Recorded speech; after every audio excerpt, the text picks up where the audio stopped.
Muy buenos días, comunidad universitaria, comunidad Watch. Les damos la bienvenida a otra edición más de este programa Conta Red, que sin duda pensamos se va a posicionar en el gusto y preferencia de cada uno de ustedes. En esta ocasión, además de saludar a mi compañero Jorge Valdés, compañero del programa, tenemos un invitado especial, el maestro Isaac González. Isaac González, pues yo lo conozco desde hace muchos años, Isaac. Por ahí trabajamos juntos en Esbamex, ¿se recuerda? Grupo Chihuahua, así es. Grupo Chihuahua, con una gran trayectoria y viene a abordar un tema pues, que para mí es, me apasiona hablar de él. Por lo tanto, doble gusto tenerlo aquí y hablar de este tema gestión estratégica de los negocios y pues muy enfocado a la situación actual en la que estamos viviendo. Esperamos sea de su utilidad. Jorge, muy buenos días. Sí, Javier, gracias, buenos días a todos. Gracias por acompañarnos, Isaac, un gran amigo también aquí de la facultad. Sí, y fíjate que me voy percatando en este momento que yo también fui compañero de ustedes. Así es, yo también soy egresado, yo también estuve en Grupo Chihuahua algunos años, Javier y yo ya lo sabíamos, pero yo no estaba seguro, fíjate, que habíamos trabajado juntos. A lo mejor echamos telefonazos o de alguna manera estuvimos ahí en contacto. Nos topamos por ahí. Pues es un placer tenerte aquí con nosotros. Contamos con la presencia de un gran experto en el área de finanzas. Gracias por acompañarnos. Sé que tu pasión son las finanzas, que asesoras algunos grupos importantes aquí de la ciudad, del estado. A mí me gustaría, para iniciar, si nos puedes, Isaac, platicar un poquito, una semblanza, qué es lo que haces en tu profesión, qué es lo que haces con tus clientes, cuál es tu función exactamente. Sí, muchas gracias, Jorge, muchas gracias, Javier. Gracias a la universidad, a la Facultad de Contaduría por la invitación. Es un placer estar aquí con ustedes. Pues miren, básicamente en los últimos 10, 15 años me he dedicado a asesorar empresas en el ámbito financiero. Tiene que ver con la evaluación de proyectos de inversión o de desinversión. Tiene que ver con los rumbos estratégicos de mediano y largo plazo de las compañías. Tiene que ver con los presupuestos de las compañías. Tiene que ver con los análisis financieros precisos de momento. ¿Verdad? Tiene que ver también con posibles asociaciones de las diversas compañías. Tiene que ver con una serie de ámbitos, pero sobre todo tiene que ver mi trabajo con la supervivencia de mediano y largo plazo de las empresas. Es esa parte que luego se descuida por lo que yo denomino un síndrome transaccional. El síndrome transaccional es aquel que te lleva a estar haciendo actividades constantemente, diario, facturas de transferencias, etcétera, pero pierdes el foco de la competencia en el mediano y largo plazo. ¿Qué tipo de empresas, Isaac? De chicas, grandes, porque aquí en nuestro país ahorita el mayor número de empresas pues son micro, pequeñas y medianas. Sí. ¿En qué tipo de empresas? La verdad es que el rango que yo asesoro es desde pequeñas y medianas hasta grandes grupos empresariales. En el ámbito, por ejemplo, inmobiliario, en el ámbito de manufactura automotriz, de partes de automóviles, hasta, por ejemplo, comercializadores de alimentos, comercializadores de harinas o de alimentos propiamente dicho, ¿no? Enlatados, etcétera. Pero sí desde una válvula para un automóvil hasta grandes grupos empresariales, inclusive de otras ciudades. Ok, pues. Muy bien, Isaac. Pues sí, una gran trayectoria, como ustedes pueden ver, definitivamente, ¿verdad? La gran parte de nuestras empresas pues, son pequeñas y medianas. Se habla de arriba del 90% de nuestra economía, lo cual pues ustedes ya han de ver que es de suma importancia. Pero Isaac, para entrar un poco en materia ya directo, porque prácticamente hablar de gestión estratégica pues es hablar desde una perspectiva financiera, Isaac. Y para empezar, ¿por qué no definirlo, la cultura financiera, tú que has estado asesorando estos grupos, estas empresas? ¿Tú cómo ves la cultura financiera en la comunidad o cómo empiezas a esbozar este tema, ¿no? Porque a veces suena así como muy rimbombante, estratégico, ¿no? Y a veces son cosas pues, muy sencillas, son del sentido común, ¿verdad? Sí, definitivamente. Miren, lo que es la difusión de la estrategia y su relación con las finanzas no es algo precisamente que esté completamente divulgado, y menos en las pequeñas y medianas empresas. Esa es una debilidad fuerte que se tiene en el sector por diversos factores, entre ellos la capacidad económica de estas empresas. Pero sí no hay una atención muy precisa, incluso en los grandes grupos. En los grandes grupos hay una atención muy fuerte al área fiscal, al área de los impuestos, ¿verdad? Pero falta esa parte financiera y su conexión con la estrategia. Hablando de estrategia en el contexto de competencia. Sí falta, no está tan compenetrada, y las más débiles en esta área del conocimiento es las pequeñas y medianas empresas. Y eso les provoca una debilidad importante, y también es contribuyente, entre otros factores, a la mortandad en las pequeñas y medianas empresas. Suponiendo entonces que estas empresas sí tuvieran esa capacidad económica, que la verdad las cosas a veces lo que quieren es sobrevivir, a veces dejan de pagar un peso de impuestos precisamente por generar rendimientos a los socios o hasta para comer, ¿no? Lo que son las micro y pequeñas empresas. ¿Cómo empieza entonces, cómo inicia el proceso administrativo de los negocios? Como dice Javier, ¿cómo iniciamos con este tema? Si nos puedes platicar un poquito de estrategia de negocio, de administración de negocios. Sí, yo partiría de clarificar, bueno, para el caso de las pequeñas y medianas empresas y para todas, ¿verdad? En el caso de las pequeñas y medianas sugiero, ¿verdad?, ayudas por parte de universidades o de las cámaras, que hubiera, no sé, educación masiva o una especie de apoyo masivo o focalizado por segmentos del área de negocio, y de ahí se puede ayudar y provocar un mayor valor, pero ahora sí que de golpe a un mayor número de empresas pequeñas. Pero, ¿por dónde partiríamos? Primero tenemos que definir los segmentos que se tienen que entender en el área estratégica, financiera y de valor económico.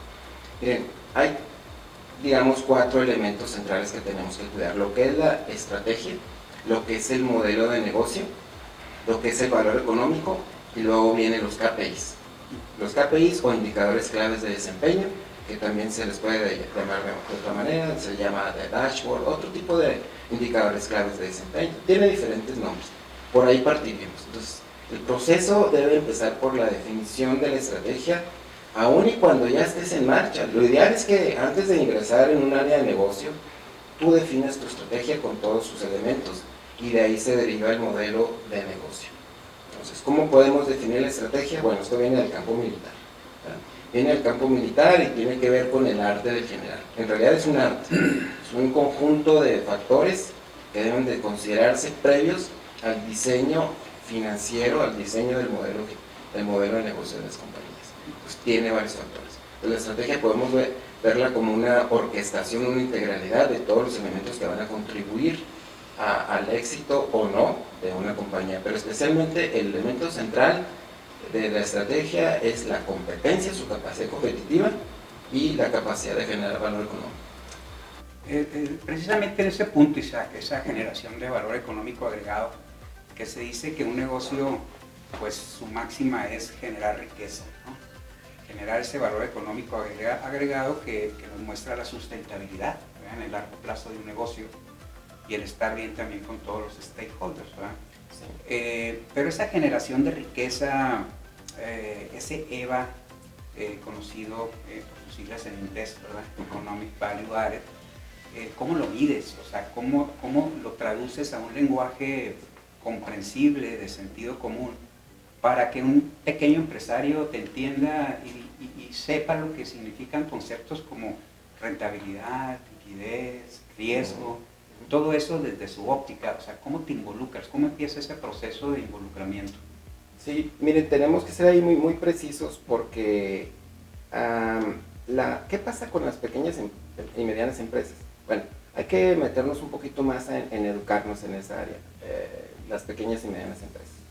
Pero yo les diría que en forma muy concreta, el pequeño y mediano empresario debe tener cuidado en varias cosas. Una de ellas es buscar que su flujo operativo, el flujo del negocio al que se dedica, sea positivo y creciente. Esa es la clave. Luego, que el capital invertido por la vía de la pequeña fábrica, la pequeña bodega, etcétera, cuantificado, saber cuál es el rendimiento mínimo que le debiera estar dando por la vía del flujo operativo. Entonces, repito, el flujo operativo es aquello a lo que se dedica el negocio, el centro. Y tener mucho cuidado de que entre los gastos de la organización, de la pequeña y mediana empresa, no incluyamos gastos discrecionales, aquellos que no estén relacionados con la operación propiamente dicha. Cuando eso ocurre, porque pasa, pues hay que discriminarlos, hay que seccionarlos no como un gasto de la operación, sino como un gasto discrecional que no corresponde a la generación de valor económico. Entonces, todos esos recursos que están invertidos tanto en la fabriquita, en la máquina, en la bodega, tienen que al menos señalarse un costo de oportunidad, decir, oye, necesitamos obtener un rendimiento mínimo anual de tanto. Y ahí tendríamos que llamarle cargo de capital o bien costo de capital, y que el flujo operativo supere ese costo de capital, ese costo de oportunidad. ¿Puede sobrevivir una empresa durante un tiempo determinado sin hacerlo? Sí, pero finalmente se va desgastando el capital y no tienen la capacidad de reemplazarlo, no tienen la capacidad de renovar tu bodega, no tienen la capacidad de renovar tu máquina. Ese es el problema serio de muchas pequeñas y medianas empresas. Bueno, tú eres el experto en esta parte, ¿verdad? Y te estoy comprendiendo muchísimas cosas, pero hablas de flujo de efectivo, hablas Sí. de rendimiento, hablas de recuperación de la inversión. O sea, ¿cómo armonizar todos esos elementos en una compañía? Porque yo, por ejemplo, como fiscalista, pues yo me enfoco a los impuestos y pagar lo menos que se pueda, punto, ¿verdad? ¿Cómo armonizar todos esos elementos? Miren, podemos ver el valor económico de una forma muy, muy sencilla. Ustedes siempre pregunten en la empresa 5 factores genéricos. ¿Cuánto es su margen de ganancia? ¿De qué forma utiliza su capital? A eso se le llama intensidad de capital o eficiencia en el uso del capital. ¿De qué forma administra su pago de impuestos? ¿De qué forma logra su crecimiento? Que hay un buen número de formas de administrar el crecimiento y de buscarlo. Y muy importante, ¿verdad? El quinto elemento, ¿verdad? Es el englobar la estrategia para lograr todo eso. Entonces, repito, tenemos margen, intensidad de capital, ¿sí? Impuestos, costo de capital, crecimiento. El crecimiento es clave en toda la organización. Hay capitales que te exigen un crecimiento específico, que dices, si no logro ese crecimiento voy a tener problemas para recuperar el capital invertido. Entonces, yo cuidaría esos 5 elementos centrales. Por supuesto hay otros, digamos que no son tan medibles, pero son 5 elementos. Son complementarios y la estrategia lo envuelve. La estrategia tiene que ver con competencia, no se les olvide.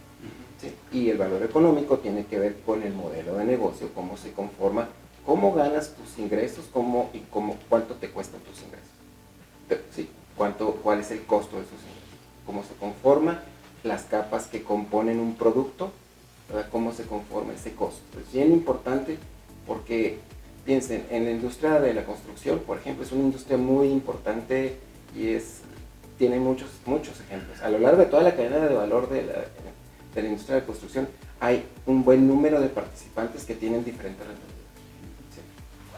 Y sí, la rentabilidad, como bien comentas, Isaac, pues es el primer paso para generar riqueza, ¿no? Se tiene que ser en primera instancia hacer una empresa rentable, luego buscar esa liquidez conveniente, y un tercer elemento, y tú mencionas muy bien en esa estructura que mencionas, porque yo digo que lo principal, ese diálogo que tienes tú con los empresarios es segmentar, porque a veces les llega demasiada información y se pierden, ¿verdad? Sí.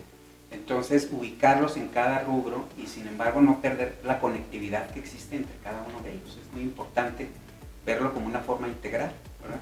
Pero bueno, yo a donde voy es, una vez que tú les explicas la cuestión de rentabilidad, que a lo mejor pues es un poco más fácil de comprender, ¿verdad? Porque pues cuánto ganas, ¿verdad? Sí. Y cuánto dinero tienes en el banco, ¿verdad? Así hablando muy sencillamente, muy simplificadamente.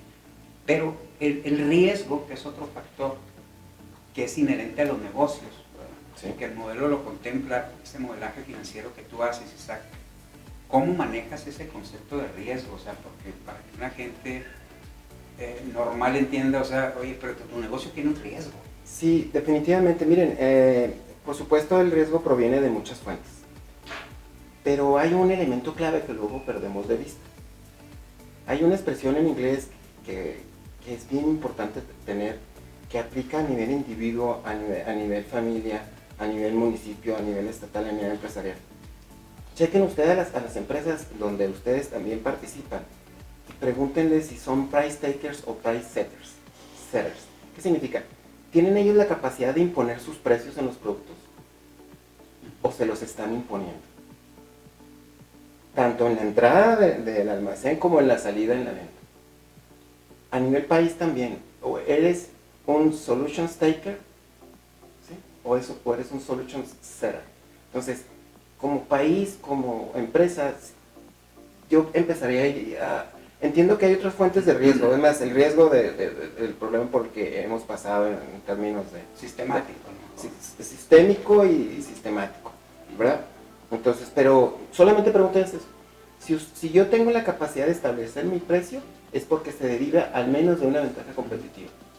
Ahí ustedes tendrán tener un mejor margen, una probabilidad mayor de éxito. Nosotros como empleados o como empresarios tenemos que preguntarnos eso, como individuos. Oye, si a mí me imponen las condiciones, coincidiendo contigo, Javier, respecto del flujo efectivo y ganancia, que no son lo mismo, pues hay empresas que tienen que dar mucho crédito. Ya desde ahí tenemos una debilidad, mucho plazo de crédito. ¿Por qué das crédito? Pues es que así es, después no vendo, así son las condiciones del mercado. Ahí lo tienes que razonar con mayor precisión. ¿Por qué tengo que dar crédito? Hay empresas que no dan créditos, porque tienen muy bien agarrado su modelo de negocio y su ventaja competitiva, y eso les confiere un poder de establecer precios y condiciones de precios. Ese es clave. Si me dijeron de todos los factores que quieras considerar, concéntrate en eso. ¿Eres price taker o price setter? Setter, ¿verdad? Ok. Isaac, en nuestra audiencia hay alumnos también que luego no entienden la parte muy técnica que nos están mencionando, ¿no? Algunos términos como la EBITDA, por ejemplo, ¿no? Sí. Los que decíamos el otro día, ¿no? Los stakeholders, los stakeholders, ese tipo de términos, si nos puedes ahí ampliar un poquito. Sí, con mucho gusto. Miren, el EBITDA es un indicador, ¿verdad? Que se parece, está muy emparentado con el flujo efectivo. Básicamente es la utilidad operativa más los cargos que ya se le hicieron a los gastos de operación, cargos que no significaron flujo de efectivo, depreciación y amortización, por ejemplo, o provisiones de gastos. Entonces, el EBITDA tiende a ser un cuasi flujo de efectivo. Desde ahí podemos empezar a ver la capacidad generada del flujo de efectivo operativo de negocio. Entonces, ese sería uno de los primeros términos que podremos definir. Fíjate en el EBITDA, aunque cuida que tus componentes de crediticio que está en ventas y en costo de ventas, porque no necesariamente el EBITDA está completamente pegado al flujo efectivo debido a la debilidad o fuerza estratégica que les mencionaba. Si eres un price setter, establecedor de precios, lo más probable es que tu ciclo efectivo sea más corto y tú puedas tener mayor cercanía del EBITDA con el flujo efectivo. Definitivamente, pues es un tema muy amplio, Isaac, muy sí. de mucha actualidad y también de mucho estudio, ¿verdad? Pero yo pienso que has sintetizado muy bien, al menos la audiencia que nos escucha, como bien dice Jorge, que en su mayoría son estudiantes, pues mucha de esta terminología, afortunadamente ahorita contamos con buena fuente de información, ¿verdad? Es como meterse en internet y profundizar un poco más. Pero me parece muy bien cómo has conceptualizado toda esa relación que tú haces entre lo estratégico y lo financiero. ¿Alguna otra cosa más, Isaac? Que obviamente te estaríamos invitando y molestando a lo mejor ya con un tema, a lo mejor decir, oye Isaac, háblanos de rentabilidad ahora, ¿no? Claro. Pero de 10 horas, ¿no? De costo. De 10 horas. Y a lo mejor un curso, ¿verdad? Sí. Y aún así, quién sabe, todavía a lo mejor que te buscan en la maestría, ¿no, Isaac? Pero ¿cómo podrías tú sintetizar algún mensaje final que quisieras dejar? Sí, si me permite nada más agregarle a tu sugerencia, Javier. Sí. Pues ahorita aprovechando la época que estamos viviendo ahorita con el confinamiento la contingencia sanitaria. ¿Algo que nos puedas agregar? Muy bien. Sobre Sí, básicamente, miren, un tema que yo recomendaría muchísimo estudiar más a fondo es el modelo de negocio y la relación con la estrategia. El modelo de negocio es clave. Dentro del modelo de negocio, sugiero muchísimo que piensen, y sobre todo por esta situación en la que estamos viviendo sobre la pandemia, observen uno de los elementos claves del modelo de negocio, que es los factores críticos de éxito. Ese es todo un tema que tendría que explotarse un poquito más en un tiempo más amplio, ¿verdad?, para dar detalles. Pero el factor crítico de éxito es el que te saca adelante, aquella habilidad distintiva que puede hacerte enfrentar este tipo de circunstancias tan adversas, donde incluso ha habido rompimiento de cadenas de suministro y probablemente algunas se vayan a reconformar y no lo hemos pensado todavía. Necesitamos analizar los factores críticos de éxito o cómo conformar nuevos factores críticos de éxito. Muy bien, Isaac, pues muy claro todos sus comentarios. Yo no soy experto en finanzas, pero créeme que me quedó completamente claro para empezar, como dice Javier. Y bueno, pues estamos pendientes para otra invitación. Con esto queremos agradecerte mucho que nos hayas acompañado en este evento, en este programa que estamos iniciando. Y pues te agradecemos mucho tu presencia. Muchas gracias, Jorge, muchas gracias, Javier, y muchas gracias a la Universidad Autónoma de Chihuahua y a la Facultad de Contaduría y Administración, por supuesto, a nuestro estimado director. Yo nada más agregaría algo muy importante. Isaac es toda una institución en la cuestión financiera, pero sobre todo yo lo que le admiro es su sencillez y su actitud de poder compartir con todos. Isaac, la verdad, un aprecio que tengo. Un gran amigo. No, gracias. Igualmente, señores, es un placer. Para mí enseñar es divertido. Ok. Gracias. Gracias, buenos días.